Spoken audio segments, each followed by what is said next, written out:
आप लोगों ने पिछले वीडियो में इंचेंटेड पूल और सिलेबस के विषय में थोड़ी सी जानकारी ली थी। मैंने आपको सिलेबस बताया था और इंचेंटेड पूल के विषय में थोड़ी सी जानकारी दी थी। आशा है कि आप लोगों ने महाभारत के विषय में चर्चा की होगी। अब आगे आज चैप्टर शुरू करते हैं थोड़ा सा, ठीक है। सबसे पहले इनके जो राइटर हैं उनके विषय में थोड़ी जानकारी ले लेते हैं हम लोग, है ना। किसने लिखा था? ये सी राज गोपालाचारी। ये राज की जगह कभी कभी राजा भी हो जाता है लास्ट में ए, तो भ्रमित मत होइए। इनका जन्म कब हुआ था? 1878 से 1972, ठीक है। ये इनकी 1878 से 1972। अब 1878 टू 1972। आइए थोड़ा अथर के विषय में जान जाते हैं, क्योंकि ये महान शख्सियत थे, इनके विषय में आपको पता होना चाहिए, ठीक है। आप में चैप्टर है, कोई पूछे ना पूछे तब भी कंपटीशन में आपको जानकारी होनी चाहिए आपके पास। ये चक्रवर्ती राज गोपालाचारी जो थे, ये 18 दिसंबर 1878 को इनका जन्म हुआ था और 25 दिसंबर 1972 को इनकी डेथ हुई थी, ठीक है। इनको जो है साधारणतः लोग CR या राजा जी बोल लेते थे, ठीक है। ये लिखा हुआ है, हाँ। Was an the Indian lawyer, ये कानून जानते थे, ठीक है। और लायर थे, विधि, हिंदी में विधि बोलते हैं, ठीक है, विधि करता। फ्रीडम फाइटर यानी स्वतंत्रता सेनानी थे, ठीक है। वो क्या थे? एक स्वतंत्रता सेनानी भी थे, ये लिखा हुआ है, स्वतंत्रता सेनानी, freedom fighter, politician and writer. He was the founder of the स्वतंत्र पार्टी, ठीक है। वो स्वतंत्र पार्टी के फाउंडर भी थे। और he was the first man to receive India's highest civilian award, the Bharat Ratna. ये बात याद रहे, सबसे बड़ा भारत का अवार्ड कौन सा है? भारत रत्न, जो इनको सबसे पहली बार मिला था। देखिए, याद रखने वाला क्वेश्चन है, ठीक है। He was also nickname as mango of सापिर। ध्यान रहे, इनका निकनाम क्या है? मार्गो ऑफ सापिर। He wrote abridged retelling of Mahabharat in English. He was deeply religious and pious person and follower of the Ved and Upanishads, ठीक है। आप समझ पा रहे होगे बात। जो ये लेखक थे, ही रोट, इन्होंने लिखा है on the abridged retelling of the Mahabharata. Mahabharata से संबंधित चीज़ें उसको इंग्लिश में इन्होंने कहानियाँ जो सामान्य जीवन में उकेरी जा सकती है, उनका पालन किया जा सकता है, उनसे रिलेटेड इन्होंने लिखा हुआ है। ही वॉज डीपली रिलीजियस, ये बहुत ही ज़्यादा धार्मिक प्रवृत्ति के थे, ठीक है। और ये हमेशा वेद और उपन्यास को फॉलो करते थे। चलिए अब हम लोग बात करते हैं आगे, ठीक है, चैप्टर में करते हैं। ये बात इनकी याद रखने आपके लिए ज़रूरी है। चलिए आइए हम लोग बात करते हैं चैप्टर की, ठीक है। इस चैप्टर में सबसे पहले आपकी शुरुआत होगी, ये चैप्टर आपका शुरुआत है इस जगह से, ठीक है। Yudhishthir waited for his brother in anxiety and thirst. Yudhishthira waited, second form लगी हुई है, यानी इंतजार कर रहे थे। Yudhishthira waited for his brothers, अपने भाइयों का, इन एनएग्जाइटी यानी चिंता में, एंड थर्स्ट, प्यास में, ठीक है। प्यास से वो चिंता में अपने भाइयों का इंतजार कर रहे थे। Can they have been subjected to a curse और are they still wandering about in the forest in search of water?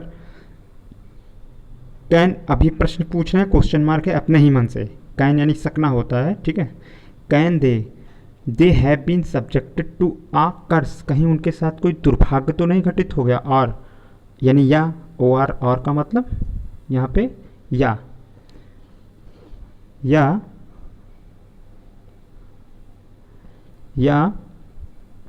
They still wandering about in the forest in search of water, कहीं अभी तक प्यास के लिए, बुझाने के लिए वह भटक तो नहीं रहे। दे स्टिल, वे स्टिल माने अभी तक, वॉन्डरिंग यानी भटक रहे हों, अबाउट इन द फॉरेस्ट, जंगल में, इन सर्च ऑफ वाटर, चल के खोज में। Can they have fainted or died of thirst, वे हैव फेंटेड, मूर्छित तो नहीं हो गए, और डाइड, मर तो नहीं गए, ऑफ थर्स्ट, प्यास से, कहें ऐसा तो नहीं कि वो प्यास से मूर्छित हो गए हों या मर गए हों। ये उनके दिमाग पे प्रश्न उठ रहे थे। ठीक है। उसके बाद फिर है unable to bear these thoughts, ये सोचने में वो असहनीय थे। अनएबल टू बियर, ये सब सहन नहीं कर सकते थे, ये सब जो उनके विचार आ रहे थे। Unable to bear these thoughts and driven by an overpowering thirst and, और ड्रिवन जो ड्राइव माने चलाना, ड्रिवन थर्ड फॉर्म में चल रहे थे, by an overpowering thirst, जो कि प्यास बुझाने के, ओवर पावरिंग माने प्यास बुझाना और थर्स्ट माने प्यास, ठीक है ना, जो कि प्यास बुझाने के लिए अब वो और अधिक सहन नहीं कर पा रहे थे। ही गेव अप वेटिंग, उन्होंने ही गेव अप, ही माने हुआ, गेव अप माने होता त्याग देना, वेटिंग यानी इंतजार, एंड और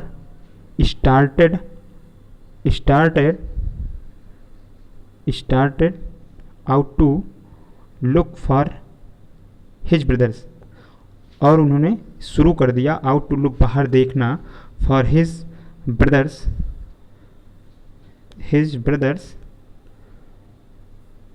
brothers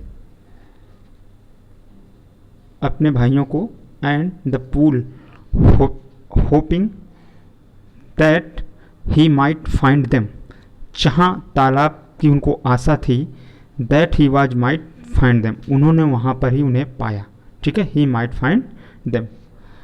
Yudhishthir proceed in the direction his brothers had taken and keeped on walking through tracts full of wild bear and spotted dear.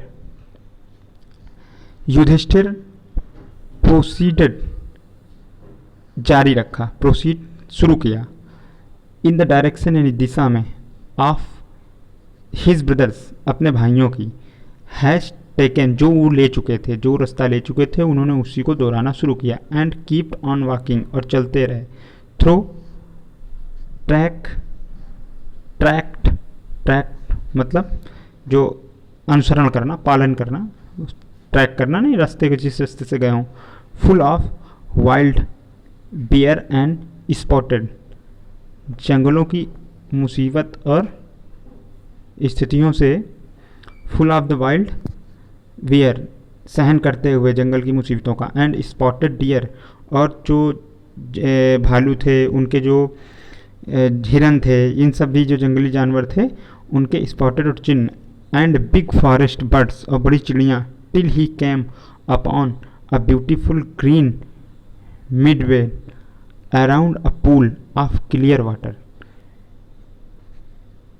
He walking tract full of the wild, ये सब करने के बाद वो big forest birds, sorry यहाँ से फिर से देख लीजिए एक बार, kept on the walking through tracts, वो करते हुए चले गए, full of the wild bear जंगली जानवरों से, एंड द स्पॉटेड डियर्स यानी हिरनों के पैरों से, एंड बिग फॉरेस्ट बर्ड्स बड़ी चिड़ियाँ जो होती थी उनके पंजों से, till he cam upon a beautiful green Midway, वो एक हरे टीले तक पहुँचे, ठीक है। मिडवे माने घास का मैदान होता है, ठीक है, क्या होता है मिडवे माने घास का मैदान, अराउंड अ पूल एक तालाब के किनारे, ऑफ क्लियर वाटर अच्छे पानी के तालाब के किनारे, around a pool of clear water, of का मतलब का होता है यहाँ पर ध्यान रखिए, साफ पानी के तालाब की एक हरे भरे मैदान के पास पहुँचे। कैसे?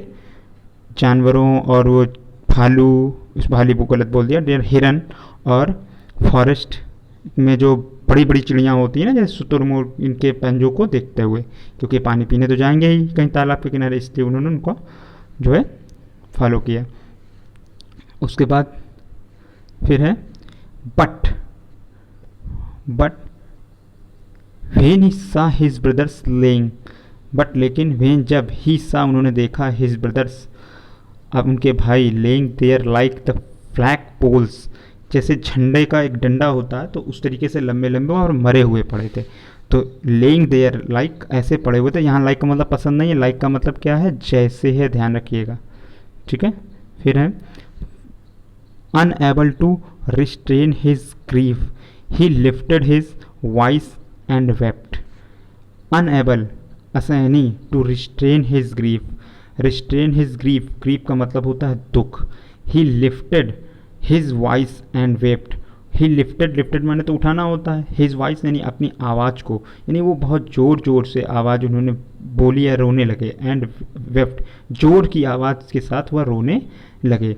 अनएबल टू रिस्ट्रेन, वह सहन नहीं कर सकते थे। ठीक है, क्या हो जाएगा इसका मतलब? टू रिस्ट्रेन का मतलब होता है रोकना। ठीक है, unable to restrain his grief, वह अपना दुख रोक नहीं सकते थे। ठीक है, और ही लिफ्टेड हिज वॉइस, और वह ऊंची आवाज़ में, जोर से आवाज़ में, एंड वेप्ट, और रोने लगे। ठीक है, ही touched the faces of Bhim, उन्होंने भीम का चेहरा छुआ। ही टच्ड, उन्होंने छुआ, the face of Bhim, Bhim का चेहरा, एंड अर्जुना, अर्जुन का, एज दे ले सो स्टिल, जो अभी तक पड़े हुए थे, साइलेंट, बिल्कुल शांत, एंड मॉर्न्ड, बिल्कुल मरे हुए, मूर्छित। Was this to be the end of all our woes, was this to be the end, ये सब अंत हो गया था। All our woes, all our woes का मतलब क्या होता है? वोप्स का मतलब होता है जो है कि प्रतिज्ञाएं। ठीक है, या अभी तक उन्होंने जो भी प्रतिज्ञाएं कर रखी थी वो सब खत्म हो गई थी। ठीक है, प्रश्न पूछना, क्वेश्चन मार्क लगा, ध्यान रहे। Was this to be the end, क्या अब अंत हो गया है ऑफ ऑल आवर वोप्स, हमारी सभी प्रतिज्ञाओं का, जो हम लोगों ने की है कि ये करेंगे वो सब करेंगे, है ना, वादे अपने एक दूसरे से कर रखे।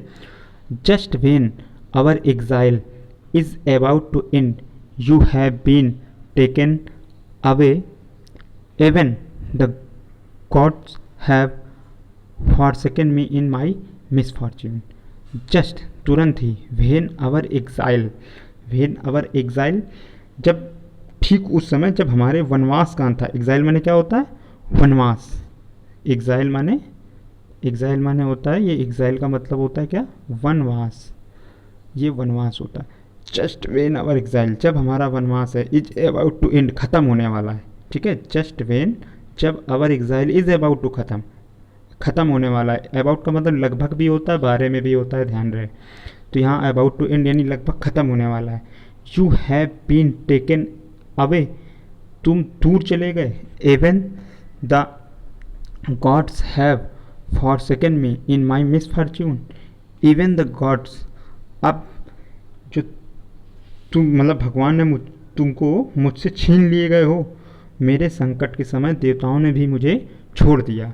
गॉड्स हैव फॉरसेकन, फॉरसेकन यानी त्याग दिया, छोड़ दिया, मी, मुझे, इन माई मिसफॉर्च्यून, मेरे दुर्भाग्य में। ठीक है, इवन, अब, even the God have forsaken, भगवान ने भी मुझे छोड़ दिया, इन माई मिसफॉर्च्यून, मेरे दुर्भाग्य में। ठीक है, इतना ही रखते हैं, फिर अगला नेक्स्ट वीडियो में करते हैं। इसका आप अभ्यास कीजिए, अपनी कॉपी पे एक एक वर्ड की मीनिंग लिखिए। ठीक है, मीनिंग देखिए, अब इसमें अर्थ लिखना इतना इंपॉर्टेंट आपके लिए नहीं जितना वर्ड पावर, क्योंकि वर्ड पावर से ही आपके मैचिंग वर्ड होंगे, वर्ड पावर से ही आप शॉर्ट आंसर लिखेंगे, वर्ड पावर से ही आप लॉन्ग आंसर लिखेंगे। तो ज़रूरी है कि आप सिर्फ इसमें क्या करें, आप लोग केवल वर्ड मीनिंग तैयार अच्छे से करें। हाँ, अभ्यास आपने कभी पढ़ा तो है नहीं, आपके फ्लो में तो है नहीं, तो इसलिए इसका अनुवाद करें। अनुवाद से ज़्यादा आप मीनिंग पर थोड़ा जोर दें। इसकी वर्ड पावर आपकी अच्छी होगी तो आप अपने आप सब कुछ करेंगे। ग्रामर में धीरे धीरे सिखाता जाऊंगा, इसके साथ भी अलग भी आपको ट्रांसलेट करने में प्रॉब्लम नहीं होगी।